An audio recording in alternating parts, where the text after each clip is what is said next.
미국에서 어떤 사람이 재채기를 하면 옆에 있는 사람이 잘 몰라도 bless you 혹은 God bless you라고 합니다. May God bless you라는 말을 줄여서 그렇게 말을 하는데 간단히 하나님이 너를 복 주시기를 원한다 이런 인사말을 하고 있죠.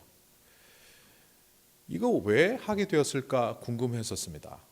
미국에 온 지 얼마 되지 않아서 기침이나 혹은 딸꾹질 혹은 트림을 할 때는 안 하는데 왜 재채기를 할 때만 할까? 궁금해서 이것저것 찾아보았는데 영어권에서는 이 인사말을 사용하고 있다는 것을 발견했습니다. 그러니까 시작이 영국에서 시작되었다는 겁니다. 캐나다, 호주, 뉴질랜드, 미국 그리고 영국에서 이 인사말을 사용하고 있었습니다.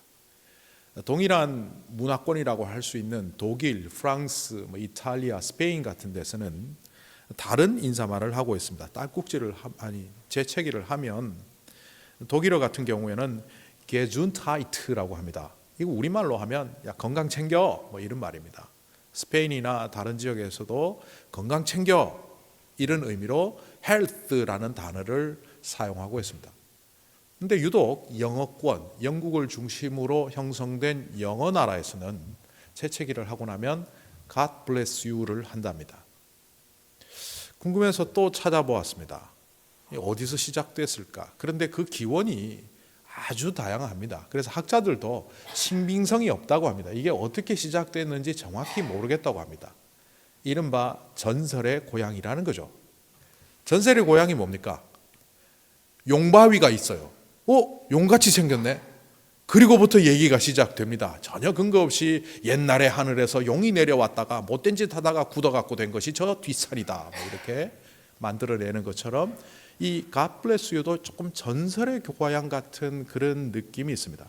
그래서 두 개의 대표적인 기원을 얘기해 보면 로마 기원설입니다. 로마 제국 때 사람들이 재채기를 하면 영혼이 빠져나간다 혹은 악령이 빠져나간다라고 생각했기 때문에 내 영혼은 못 빠져나가도록 붙잡고 또 악령은 빠져나가도록 블레싱을 했다는 겁니다.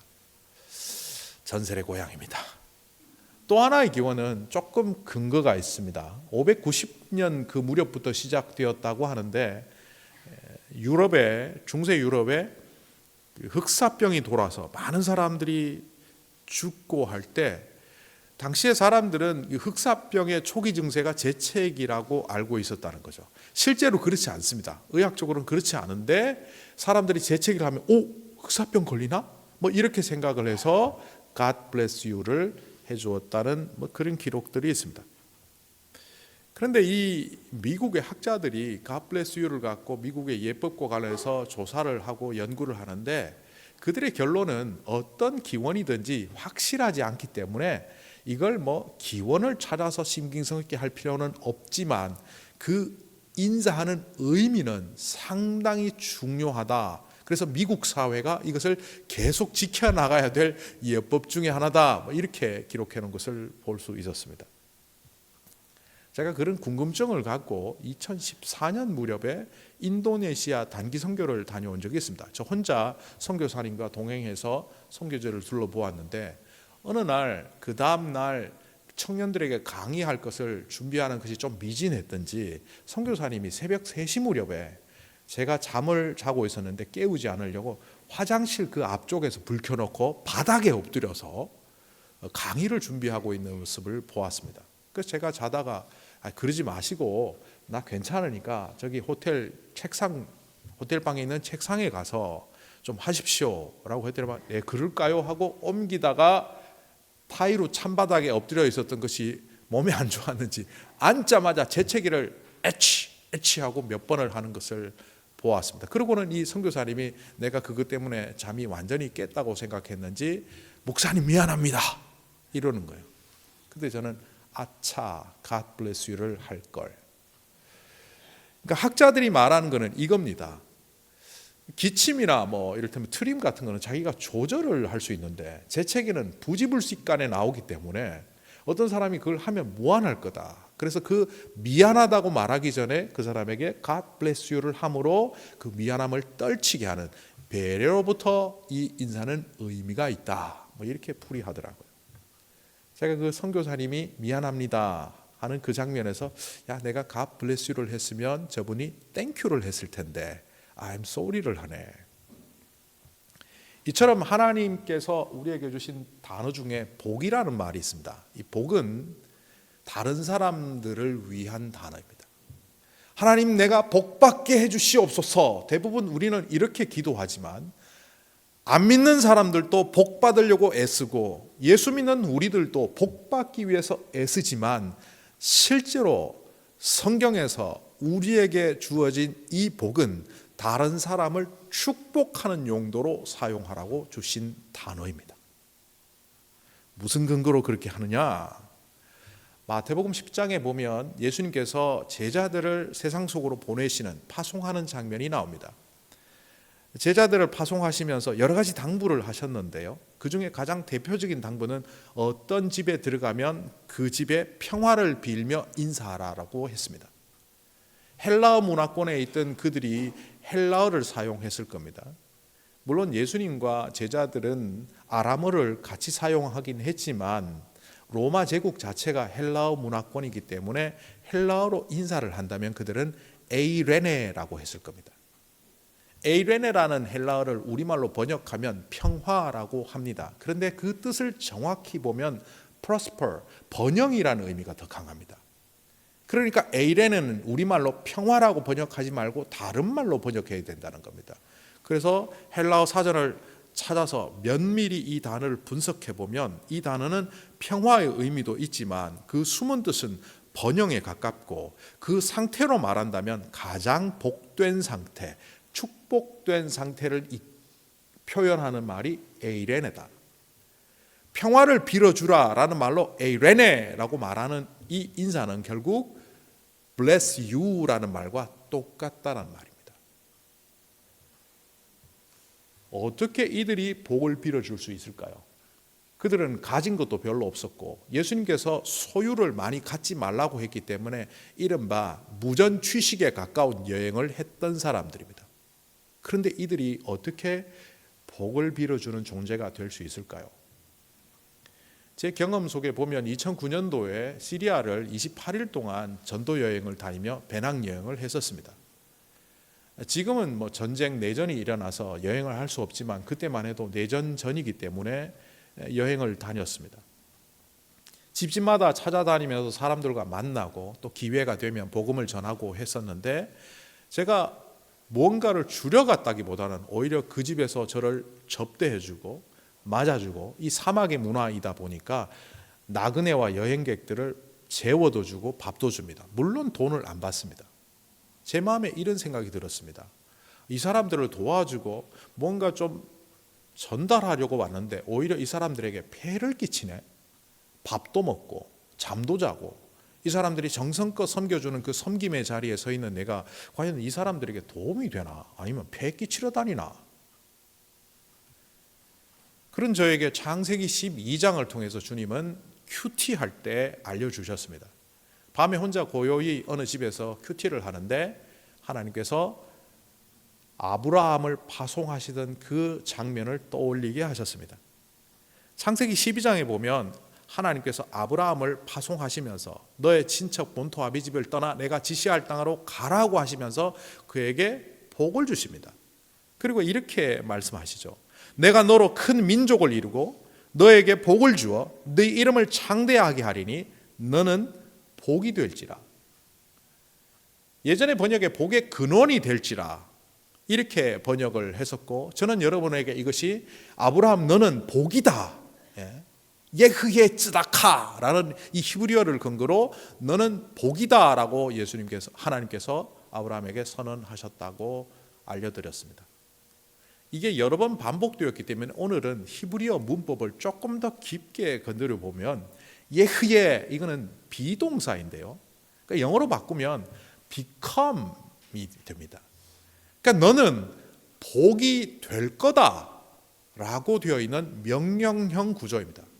그런데 왜 저는 너는 복이다라는 평서문으로 번역을 할까요? 히브리어에서 하나님께서 쓰시는 단어는 전부 미래를 말하는 것도 과거형으로 말합니다. 전문적으로 말하면 미완료태를 완료태로 쓴다고 표현하는 것이 맞겠죠. 쉽게 얘기하겠습니다. 하나님께서 미래에 일어날 일을 말씀하셔도 히브리어로 쓸 때는 전부 과거형으로 씁니다.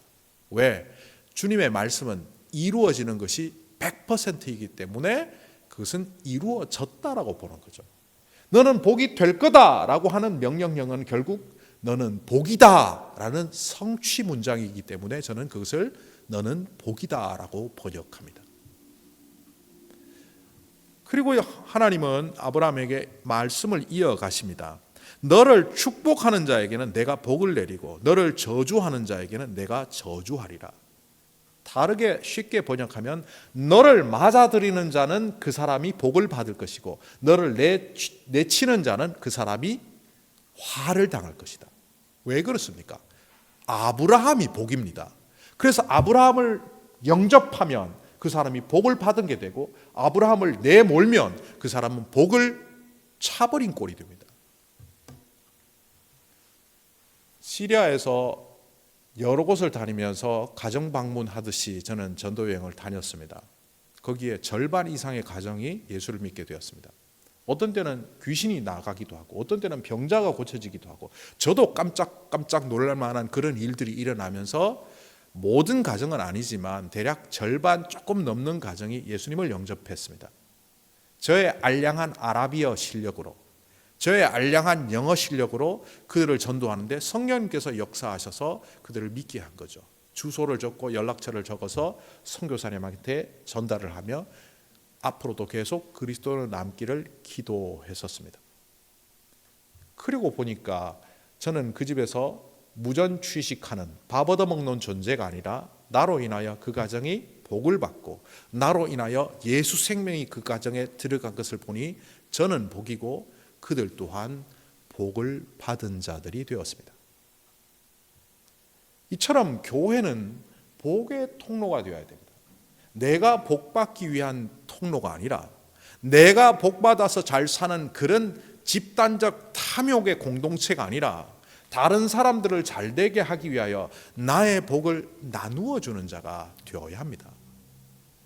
쉽게 말하면 교회는 고인 물통이 아니라 샘물이 되어야 한다는 겁니다. 고인물은 썩지만 샘물은 퍼내면 퍼낼수록 그 샘물은 계속 솟아나는 것처럼 교회는 샘물과 같은 복의 근원지가 되어야 합니다. 그런데 실제 교회들은 어떻게 합니까? 소유를 최선으로 여기는 이 땅의 문화를 받아들여서 점점 고인물이 되어갑니다. 존재보다는 소유에 집중한다는 겁니다. 내가 왜 이 땅에 살아가는지, 나는 어떤 존재인지, 하나님은 나를 왜 이 땅에 살게 하셨는지 존재론적인 질문과 그것에 대한 응답을 통하여 살아가는 것이 아니라 나는 무엇을 가졌지? 나는 앞으로 무엇을 누릴 수 있지? 나는 무엇을 통해서 행복을 누리지? 소유적 모습으로만 살아간다는 겁니다. 그러다 보니 교회는 율법화됩니다. 쉽게 얘기하면 껍데기가 되어간다는 겁니다. 그런 예가 될 수 있는 교회 하나가 요한계시록 2장에 등장합니다. 그 이름도 유명한 에베소 교회입니다.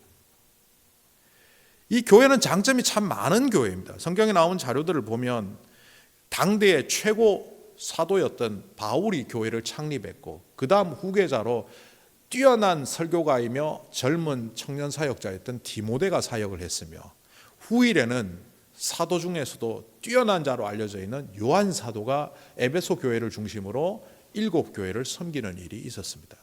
유명한 그리고 유능한 뛰어난 사역자들이 많았던 교회입니다. 게다가 그 지역에 어머니 교회 역할을 했습니다.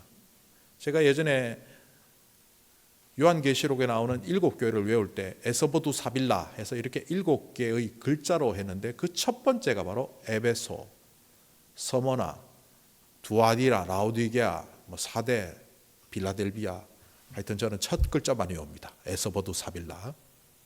이 7교회의 어머니 교회 역할을 한 것이 에베소 교회입니다. 그리고 이 교회는 잘못된 신앙을 고치는 이른바 이단에 대하여 정확하게 판단하는 교회였습니다. 많은 사람들이 모였고 흥했고 부흥하는 교회였고 이단에 대하여 척결을 잘하고 여러 가지 모양으로 장점을 가진 그런 교회인데 예수님이 요한 사도를 통하여 그 교회의 약점 하나를 제시합니다. 그리고 굉장히 크게 꾸짖습니다. 요한계시록 2장 4절에 나오는 여러분들 너무나 잘 알고 있는 너희는 처음 사랑을 버렸다라는 이 경고입니다. 처음 사랑을 분석해 보면 첫 번째 사랑, 이른바 첫사랑이라는 의미도 있지만 Prime Minister, 첫 번째 장관이라는 뜻으로 말하지 않고 Prime Minister, 수상이라고 하는 것처럼 이 헬라어는 처음 사랑이라기보다는 가장 중요한 핵심적인 사랑, 본질적인 사랑을 말하는 겁니다. 에베소 교회가 잃어버렸던 그 본질적인 사랑, 그게 뭘까요? 그리고 그것이 뭐길래 예수님은 그토록 크게 꾸짖으실까요? 사실 오늘 설교 제목을 55절 성경에 나오는 것처럼 그들을 꾸짖으셨다 이렇게 하려다가 설교 제목이 너무 부정적이어서 조금 바꾸어서 교회다운 교회로 하였습니다. 오늘 말씀에도 보면 예수님은 야고보와 요한을 크게 꾸짖으시는 장면이 나옵니다. 이 나무람은 고치라는 말씀입니다. 에베소 교회를 향하여서도 예수님은 크게 꾸짖으셨습니다. 너는 처음 사랑을 버렸다. 어디서 떨어졌는지를 잘 생각하여 회개하라. 그런데 만약 회개하지 않으면 어떻게 되느냐? 회개하지 아니하면 내가 너에게 가서 네 촛대를 그 자리에서 옮기겠노라. 그 교회에 주셨던 복, 그 교회에 주셨던 권위, 그 교회가 흥할 수 있도록 인도하셨던 모든 요소들을 제거해 버리시겠다는 겁니다. 무섭지 않습니까? 무엇이길래? 본질적인 사랑이 도대체 무엇이길래? 예수님께 구중을 들었던 이 에베소 교회가 AD 90년경 모습이라면 이 교회가 창립되던 시기는 AD 60년경, 그 전으로부터 30년 전으로 돌아갑니다. 30년 전 사도 바울이라는 사람이 에베소 교회를 세우고 에베소 교회가 신앙생활 잘하도록 편지를 하나 썼습니다. 그것이 우리가 보고 있는 에베소서입니다. 이 에베소서에는 교회가 어떠해야 되는지, 주님의 몸된 교회로서의 교회론이 정말 잘 나와 있습니다. 교회는 이러해야 된다, 저러해야 된다. 예수 믿는 사람은 이러해야 된다, 저러해야 된다. 많은 이야기를 하고 난 다음에 맨 끝장 끝절 마지막 구절을 바울은 이렇게 기록하며 마감합니다. 에베소서 6장 24절. 우리 주 예수 그리스도를 변함없이 사랑하는 모든 자에게 은혜가 있을지어다. 변함없이 사랑하는 것, 이것을 다르게 말하면 믿음의 본질, 사랑의 본질을 훼손하지 않는 자에게 복이 있을 것이다. 사도 바울이 알고 했는지 아니면 자신은 모른 채 성령님의 감동에 따라 이 구절을 썼는지 정확히 알 수는 없지만 AD 60년경에 이 경고를 들어야만 했던 에베소 교회는 이 경고를 무시한 채 30년 이후 본질적인 사랑, 변함없는 사랑을 잃어버린 교회가 되었습니다. 아무리 사람들이 많이 모이고 부흥하고 성경 공부 열심히 하고 그 교회가 겉으로 보기에 누구나 부러워할 만한 교회였음에도 불구하고 예수님은 촛대를 옮겨버리겠다고 경고하십니다. 무엇 때문에? 본질적인 사랑을 잃어버린 교회이기 때문에. 이 본질적인 사랑을 좀 쉽게 말하면 이런 겁니다. 껍데기는 가라. 유명한 시의 제목이기도 한 이 껍데기는 가라. 결국 본질은 잃어버린 채 겉모양만 남아있는 껍데기로 전락했다는 겁니다. 제가 중국에 가서 여러 가지 선교하는 중에 대접받는다고 이상한 것들을 많이 먹었는데요. 중국은 역시 책상을 제외하고는 다 튀기고 볶더라고요. 저를 좀 이렇게 괴롭히기도 하고 또 제가 갖고 있는 편견을 깨트리기 위해서 중국 교회 지도자들이 벌레를 대접했습니다. 보기에는 바퀴벌레 비슷하게 생겼어요. 그걸 잘 튀겨서 저한테 먹으라고 하는데 냄새는 고소하고 먹을만해 보이는데 그 주는 이미지가, 그러나 안 먹으면 선교가 안 될 것 같아서 입에 넣었습니다.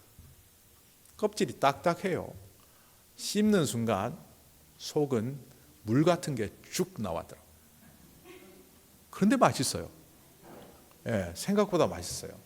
그 벌레를 몇 마리 먹으면서 그 생각을 했습니다. 이 벌레는 껍질만 유지했지 속은 물과 같이 흐물흐물하구나. 우리가 신앙생활을 하면서 자기를 보호한답시고 강하게 나갑니다. 말도 세게 하고 나를 지키기 위하여 껍질을 강화시켜 갑니다. 갑각류 신앙인들. 우리가 삶은 것만 보니까 갑각류 안에 있는 살도 딱딱해 보이지만 실제로 살아있는 것은 흐물흐물하죠. 크랩이든 랍스터든. 껍질은 엄청 두껍지 않습니까? 남들이 함부로 할 수 없을 만큼 나의 학벌로, 나의 소유로, 나의 자존심으로, 어떤 때는 내가 열심히 영성 훈련하는 신앙의 훈련의 모습으로 내 껍질을 단단하게 만들어 가지만 내 속이 여물지 않았다면 나는 단지 껍데기일 뿐입니다. 예수님께서 바리새파 사람들을 왜 그렇게 질타하셨을까요? 그들을 일컬어 뭐라고 말합니까? 외식하는 자요? 위선자들이요. 다른 말로 하면 뭡니까? 이 껍데기 신앙인들.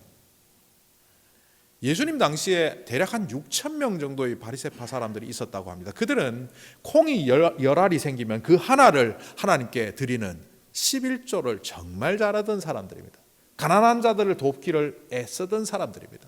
성경 말씀 지키기를 철저히 하던 사람들입니다. 그래서 그들은 자격이 되었음에도 불구하고 로마 정권과 결탁해야 되는 자리인 대제사장 자리에 아예 나서지를 않았습니다. 그러니까 세속주의자들인 사두개파 사람들만 예수님 시대는 제사장을 했지, 바리새파 사람들은 낙향하여 말씀을 가르치는 예전에 고려 유생들이 두문동에 들어가서 나오지 않았다 해서 나온 두문불출이라는 말처럼 그들은 낙향하여 두문불출하는 사람들이 되었습니다. 그러니 그 사람들을 일반 민중들은 존경하였습니다. 파리사이라는 이름이 뭡니까? 파리사이, 분리주의자. 분열을 일으킨다는 것이 아니라 세상의 더러운 것들로부터 나를 분리하는, 거룩을 추구하는 사람이라는 뜻으로 파리사이, 바리새파 사람이라는 이름을 붙였습니다. 그런데 예수님은 그들을 향하여 위선자들이여, 껍데기들이여, 그들은 말씀을 지키는 것도 하나님의 뜻대로 살아가는 것도 자기를 증거하기 위한, 자기를 드러내기 위한 수단으로 만들었습니다. 그래서 자기보다 못한 사람 보면 무시했습니다. 하나님 말씀대로 살지 않는 사람 보면 경멸했습니다. 그래서 바리새파 서기관들은 세리와 죄인들하고는 밥도 같이 안 먹었고 그들을 상종하지 않았습니다. 심지어 그들이 존경하려고 하는 예수님조차도 세리와 죄인들과 가까이 하니까 예수님마저도 처음에는 가까이 대하다가 나중에는 죽이는데 앞장서는 사람들이 되고 맙니다. 껍데기 신앙인으로 전락해 간다는 겁니다. 오늘날 우리들의 모습은 어떻습니까? 주일날 이 공간에 와서 예배드리고 있지만 혹시 우리의 껍데기만 남아있는 신앙인은 아닌지요? 화석화되어서 속에 아무것도 없는데 겉모양은 멀쩡한 박제된 짐승처럼 날카로운 독수리의 눈을 갖고 있지만 생명이 없는 박제된 짐승에 불과한 그런 모습이 우리는 아닌지 살펴보아야 합니다. 그런데 이렇게 본질을 잃어버린 교회를 향하여 예수님은 어떤 해결책을 내어놓으셨습니까? 본질을 잃어버린 사람들은 주로 이렇게 기도합니다. 하나님, 마음을 주십시오. 저에게 예전에 처음 믿었던 그 뜨거운 마음을 주시면 제가 헌신하겠습니다. 가정에서도 막 남편이 믿고 아내가 미울 때 기도하죠. 하나님, 저 배우자를 사랑할 수 있는 마음을 주십시오. 그런데 그 마음이 생깁니까? 저는 깨달았습니다. 결혼하고 5년 만에 연애 시절의 마음은 돌아오지 않는구나. 우리 둘째 아이가 어릴 때 제가 참 못난 남편이었던 것으로 기억합니다. 그때 위생에 좋은 것을 하기 위해서 천기저귀를 사용했는데 저도 적극 찬성을 했고 아내도 적극적으로 나서서 천기저귀를 사용하는데 이게 일이 보통 일이 아닙니다. 특히 겨울에 방망이 같이 굳은 이 천기저귀는 걷는 것도 힘들고 넣는 것도 힘들었습니다. 그러나 저는 일절 안 했습니다. 프로농구 보는 시간이었기 때문에 파트타임 전도사로 교회에서 사역을 하고 응암동 2층 양업 허름한 집에 새들어 살았는데 그 허름한 옥상이랄까요? 거기에 널어놓은 그 빨래를 걸어오는 것은 그 산바람을 맞으면서 추운 기저귀 얼음 덩어리를 걷는 것이 귀찮아서 안 했습니다. 그리고 소파에 앉아 텔레비전을 보고 있는 아내가 저에게 그랬습니다. 사람이 많이 변했다고. 연애 때와 어떻게 이렇게 많이 변했냐고. 정확히 기억은 안 나지만 이렇게 말했던 것 같습니다.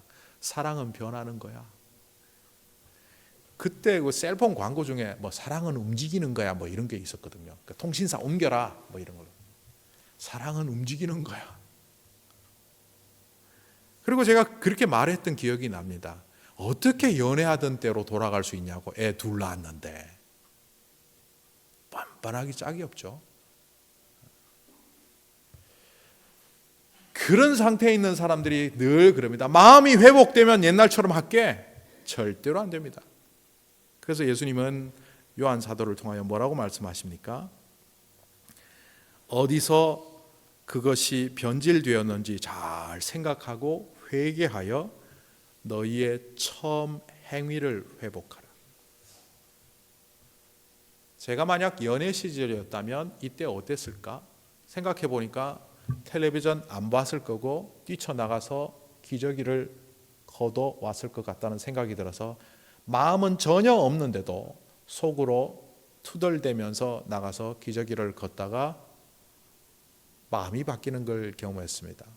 아내가 힘들었겠구나.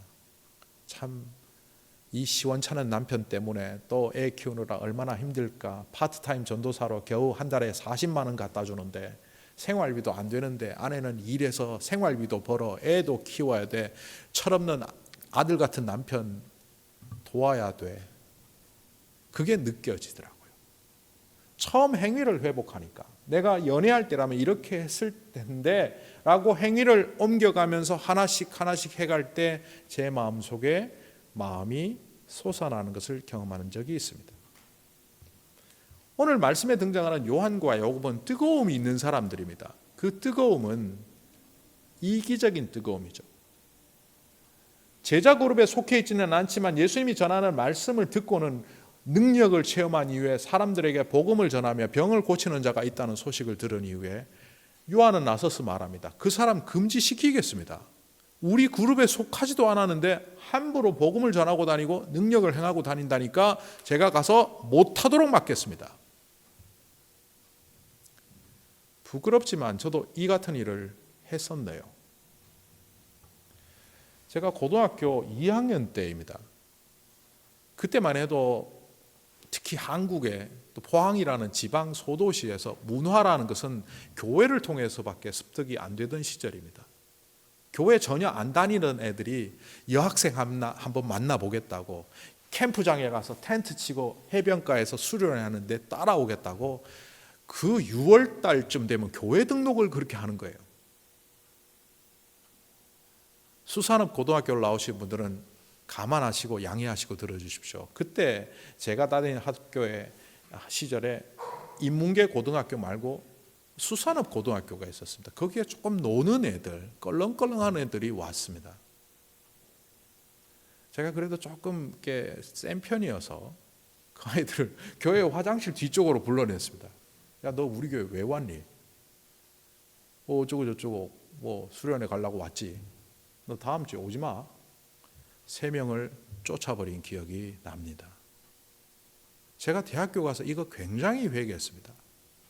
껄렁껄렁하게 왔지만 여름 수련회 때 와서 성령 체험하고 예수 믿을 수 있는 기회가 됐을 수도 있는데 여학생 사귀려고 우리 교회 여학생들 찝쩍거리려고 왔지. 꺼져. 바로 요한이 갖고 있는 마음이 그겁니다. 이거는 절대로 교회의 마음도 아니고 복음적인 마음도 아니고 이건 아주 나쁜 마음입니다. 그런데도 교회 안에 그런 마음들이 있습니다. 두 번째 사건은 예수님이 예루살렘으로 가는 길에 유대인이다 보니까 사마리아 사람들이 예수님을 배척합니다. 받아들이지 않습니다. 그때 요한과 야고보가 나서서 하늘에 불을 내려서 그들을 모두 죽이도록 기도 한번 할까요? 예수님이 크게 꾸짖으시는 장면이 나옵니다. 어떻게 보면 우리 교회를 해하려고 하는 그룹들이면 그들을 미워하는 건 당연해 보입니다. 믿는 공동체를 해하려고 하는 사람들이 있다면 그들과 칼에는 칼, 총에는 총, 눈에는 눈, 이에는 이로 하는 것이 맞는 것처럼 보입니다. 그런데 초기 신약교회는 어떻게 했습니까? 그들을 잡아 죽이려 하는 로마 군인들을 살리기 위하여 오히려 자기의 목숨을 던지는 일을 했습니다. 오늘날 우리의 눈으로 보면 말도 안 되는 일인데 그들은 했습니다. 왜? 복음적인 교회였기 때문에. 오늘날 우리가 그것을 못하고 있는 것은 복음적인 교회가 아니기 때문에. 편협함과 자기 복에만 함몰되어 화석화된 종교인으로 살아가는 우리들의 모습에는 결국 오늘 말씀 속에 등장하는 야고보와 요한이 우리라는 사실을 발견해야만 합니다. 그리고 그런 우리를 향하여 예수님께서 꾸짖으시며 고치라고 하는 음성을 들어야만 합니다. 우리 교회는 교회다운 교회입니까? 한국말에 뭐 답다라는 이런 단어가 혹시 있나 찾아보았더니만 인공지능도 잘 안 가르쳐줘서 제가 그냥 물리적으로 사전을 다 뒤져서 찾아보니까 몇 개의 단어가 있더라고요. 뭐 제일 잘하는 게 아름답다죠. 참답다, 바르다는 뜻입니다. 씨름답다, 걱정스럽다, 예모답다, 예의 바른 태도가 있다. 요즘 안 쓰니까 이 말은 옛날 말처럼 들립니다. 모르겠어요. 아름답다밖에는 모르겠어요. 그런데 이 답다라는 말이 오늘날은 옛날과 달리 불완전 형용사, 불완전 동사처럼 쓰입니다. 앞에 있는 단어와 결합하여 그 뜻을 표현한다는 겁니다. 모든 명사를 붙일 수 있습니다. 거의 모든 명사. 사람답다, 목사답다. 목사가 해야 되는 본질적인 모습이 있습니다. 그 본질적인 모습을 잃지 않고 할 때 사람들은 목사답다라고 합니다. 사람이 살아가면서 지켜야 될 도리가 있습니다. 그것을 잊어버린 채 돈밖에 모르는 그런 삶이 아니라 자기 성공밖에 모르는 삶이 아니라 이웃을 배려하며 사람답게 살아갈 때 우리는 사람답다, 인간답다라고 합니다. 자, 그렇다면 우리는 교회답습니까? 우리는 교회다운 교회입니까? 예수님께서 에베소 교회에 그토록 질타하셨던 교회다운 모습을 상실한, 본질적인 상실한, 사랑을 상실한 그 교회의 모습이 우리의 모습입니까? 아니면 정말 주님이 원하시는 이 땅을 위하여 희생하고 이 땅을 위하여 진정한 사랑을 전할 수 있고 내 복이 아니라 다른 사람들에게 복을 전할 수 있는 그런 교회로 살아가고 있습니까? 간혹 우리는 힘이 들어서 이렇게 말을 합니다. 하나님 우리에게 길을 주십시오. 하나님 우리가 걸어갈 때 열려있는 길을 주십시오. 길이 없습니다. 그때 주님은 우리에게 그렇게 말씀하실 겁니다. 나는 너로 인하여 길을 만들려고 한다. 돌아보렴. 그리고 돌아보면 내가 걸어왔던 길, 주님의 말씀에 순종하며 걸어왔던 그 길이 광야가 아니라 길이 되어 있다는 사실을 발견하게 됩니다. 광야의 길을 내시겠다는 주님의 음성, 하나님의 약속은 바로 우리를 이 땅에 길을 만드는 자로 세우겠다는 또 다른 음성입니다. 주님께서는 자기를 부인하고 자기 십자가를 지고 나를 좇으라고 하셨습니다. 이 말이 무엇입니까? 세상이 포기해버린 진정한 사랑, 다른 사람들을 배려하며 약자들을 살피며 나의 소유가 존재의 이유가 아니라 내가 어떤 사람인지를 보라보며 주님의 뜻대로 살아가는 것이 우리 존재의 이유인 그런 하나님의 사람, 교회다운 교회, 그런 교회가 되어달라는 성령 강림 주일에 주님의 음성을 들으시며 여러분들이 걸어가는 그 길이 된다는 것을 기억하시며 주님과 더불어 길을 걸어가는 우리 모두가 되기를 간절히 소망합니다.